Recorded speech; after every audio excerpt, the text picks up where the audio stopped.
pretty normal life. I grew up with my mom and my stepfather. I had two sisters under me.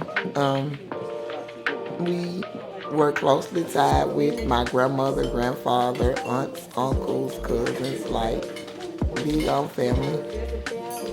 And it was a pretty nice childhood.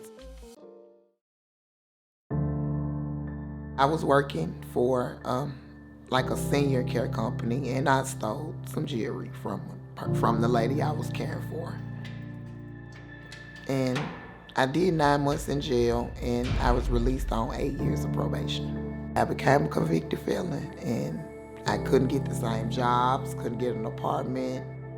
My whole life changed. And in the midst of that, I was diagnosed with pancreatic cancer. They removed a portion of my pancreas. And I started experiencing with opiates, Percocets. First, I liked the way they made me feel, and then after so long, my body needed it. I was depressed, anxiety. I was homeless. I woke up in my car, and I just felt out of place. Because you really feel less of a woman, a person, a mom when you wake up in your car. The first thing an addict does is use.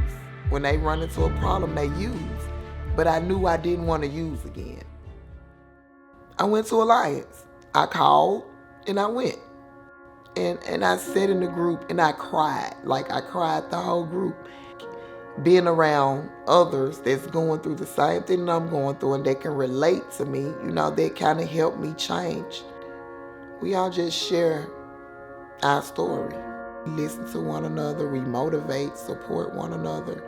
If you really want the help, it's there, in every area, from doctors, therapists, like nurses, like it's really an alliance. But I learned to be humble in everything. Being a convicted felon, it's hard to get housing. And I was paying application fee after application fee, and I could never get approved anywhere. So I would just end up sleeping in my car.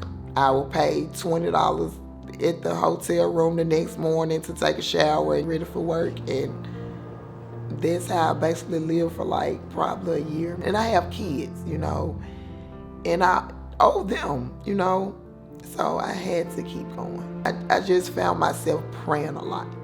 And after time and time of applying and being denied, I decided to apply again, and I was approved. I was at the gas station. I got out the car at the gas station crying and just thanking God because I couldn't believe it. I really couldn't, and I still can't believe it some days. I get up every morning and, I have my own space to do what I do. I feel good. My daughter tells me all the time that she is proud of me. I'm showing them that you can overcome anything.